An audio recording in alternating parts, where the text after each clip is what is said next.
Well, thanks a lot for the introduction. First of all, I would like to give a short overview here, what you will have to expect in the next, let's say, 25 minutes. First of all, I will speak just some words about navigation systems, because this is essential also to understand fusion imaging. I will present some clinical data on HCC treatment.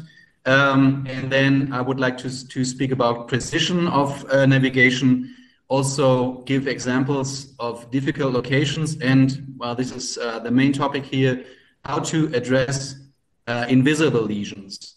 First of all, well, I would like to just to briefly introduce the system we use. It's the CAS1 Castination navigation system. Just a few slides that you get an overview how this system works. There's a camera, a navigation software inside. You need a patient tracking system that allows to fix certain fiducial markers on the skin of the patient, and then the patient is fixed on a special vacuum mattress. The different steps are, first of all, you perform planning CT scans. Then you can just send these images to the navigation system. You can plan it, then you have to navigate. I will just show some examples afterwards. And then you validate the correct position of the ablation zone of the probe, and then you treat the patient. And then this is quite special in this system. You can verify that you have completely treated a certain lesion, a certain target. I will show these examples afterwards. This is our clinical setup. We do it in the CT interventional suite. You see these, the camera, you see these two monitors, and on the left downside you you see how this how you place these fiducial markers on the skin. We use always general anesthesia. We use jet ventilation to avoid that there's a certain movement of the liver, just to make sure that you are very precise in what you do. Then the patient, with these fiducial markers on the skin, the patient is being scanned, and then you see the result that you have a 3D model, and you can just transfer these images to the navigation system, and to make sure that you plan certain targets. And there's also, and I will come back to this afterwards, there is the option for MRI and CT fusion. This is quite essential in lesions that you might not see in the planning scan. Here's just some examples, and this would be just to remind you that with these navigation systems, you can reach all different locations on the liver. This would be, for example, far up in liver segment 7. You have this 3D mode that you can see the target in 3 different planes. You can also plan overlapping ablation, just to make sure that you are able to cover also quite large lesions. This would then be the next step, navigation. Well, this is quite easy. You have now planned, and then it's just to, as you see in the picture, you have just to make sure that you are in the correct trajectory, and then you would see that you have a certain lateral error. This should be quite minimal, and then you see how deep you have to push inside that lesion probe just to make sure that you reach your target. So this is just the theory. This is what it looks like in reality. You can also go for certain and specific biopsies if you like. You can use different kinds of ablation material. You then would perform an unenhanced CT scan, which is being fused with this previous CT planning scan, just to make sure that you are in the correct position. Then you would just perform, and this is just an example here. You see this actual position of the ablation probe is exactly as you would like to have it. As you see, just behind this probe, you see this yellow shade of the planned trajectory. This is what it looks like in reality. You see the plan is the yellow line. You see this lesion that you would like to reach, and then you can fuse this image with this control scan just to make sure that you are in the correct position. The next step would be to treat the patient. As I've mentioned, you can use this system for RFA, microwave, also for IRE, these different techniques. And then you do the same procedure again. You would just use the planning scan and the control scan. You would again fuse these two scans, and then you can make sure that you have fully covered the lesion. This would be the example here. And if you have the impression, and this is a nice example here, my impression was that we were not completely covering this upper rim of the lesion. So then you can even use this control scan as a new planning scan and go for this remaining parts of the tumor. Now I would like just to briefly summarize some clinical data and would then come to my main topic tonight. Of course, there has been some clinical data, also some technical data that this navigation technique works. We were also addressing a large population of HCC patients, as you can see here.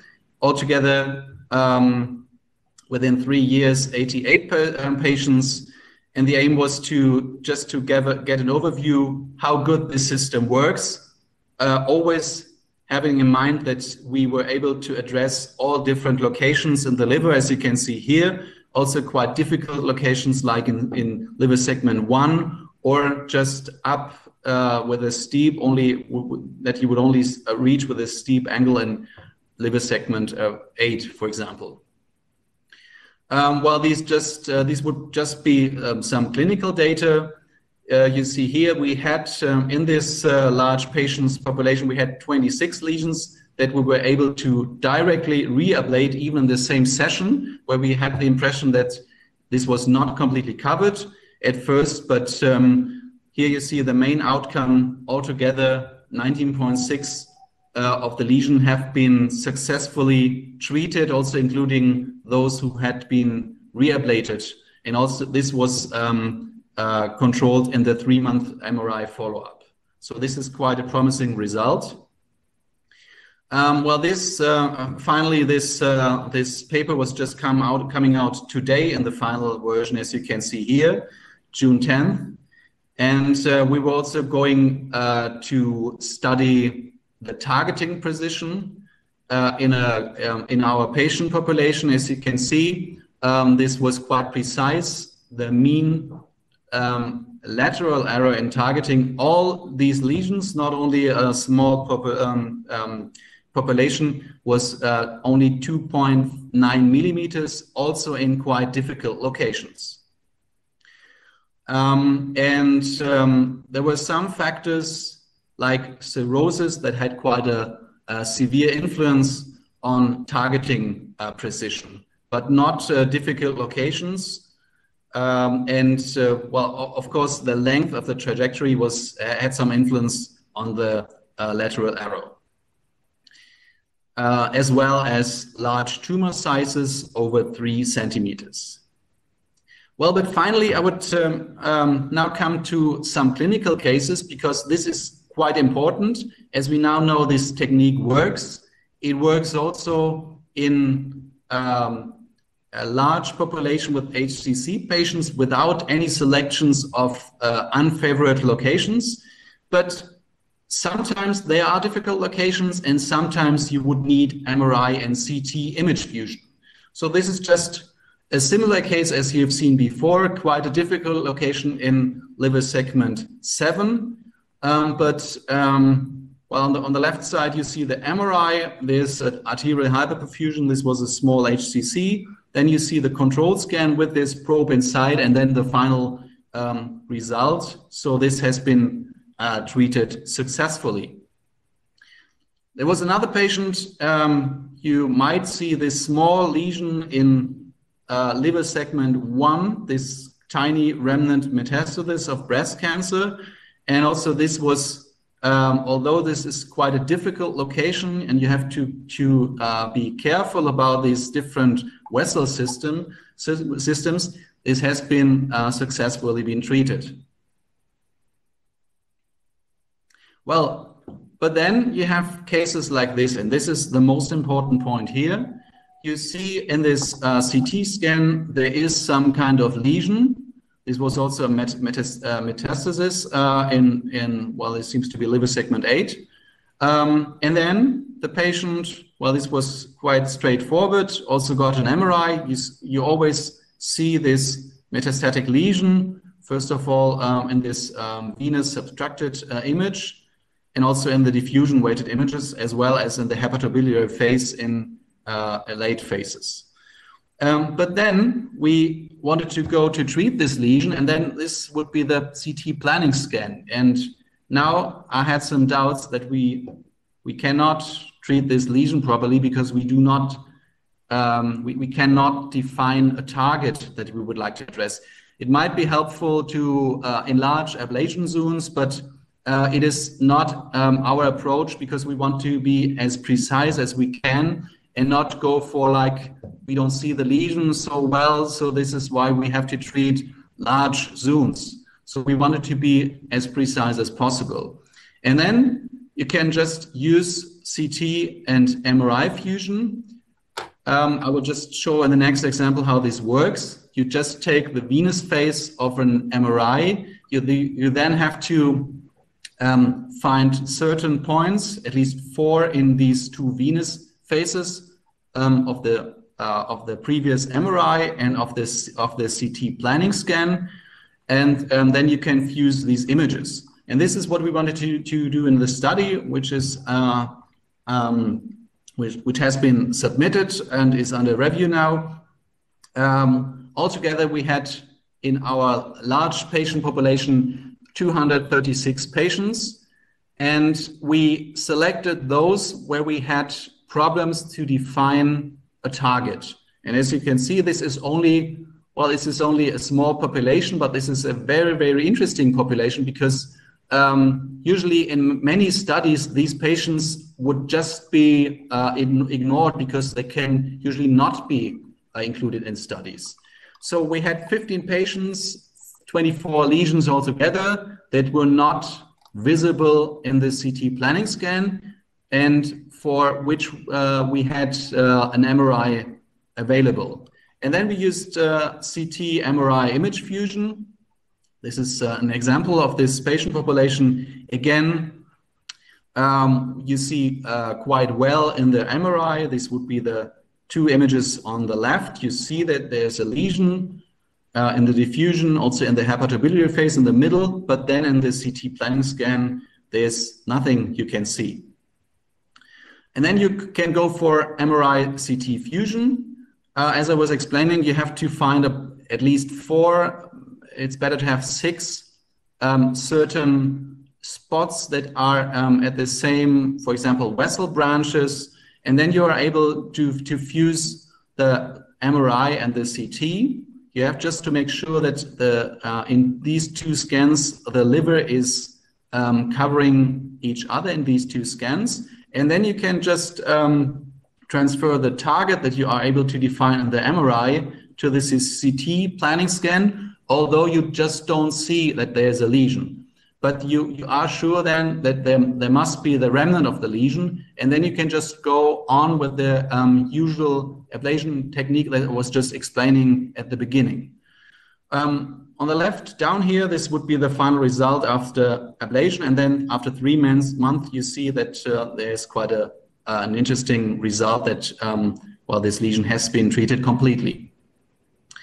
This also works, of course, for HCC. Sometimes these are small lesions that you would not see so well in the planning scan, but again, this worked quite well after fusing these 2 these two scans. This would be the final result of our study. We checked this again in the 3-month follow-up MRI, because this was our aim to prove that this works not only directly after ablation, but also in reality. And reality would mean after 3 months in the first MRI scan. And we had, as you can see, 24 lesions, and there were 2 lesions with incomplete ablation. But always keep in mind, this is quite a special subgroup, so we were quite happy that we had more than 90% of these problematic lesions being treated successfully. And these 2 lesions that have not been completely ablated, they went for reablation in the next treatment session. And so far, all these patients have been treated successfully. Here are my conclusions. I would recommend to you to use a navigation system in difficult locations. If you start with this technique, you can even use it in all locations. The good thing is you can reach all different locations of the liver. You don't have to fear that you might come into a situation that you have to interrupt the treatment or to finalize it, and it did not work. Well, this is not the case when you use a navigation system. You can, as I have hopefully shown, you can plan the treatment quite precise. You can use these systems for all different techniques, microwave, radio frequency, or even IRE. And just in case it gets even more complicated, that you don't see lesions, you don't have to fear that there are lesions that are invisible. And I hope I could show to you that also these quite problematic lesions can be addressed successfully. Well, thanks a lot for your attention.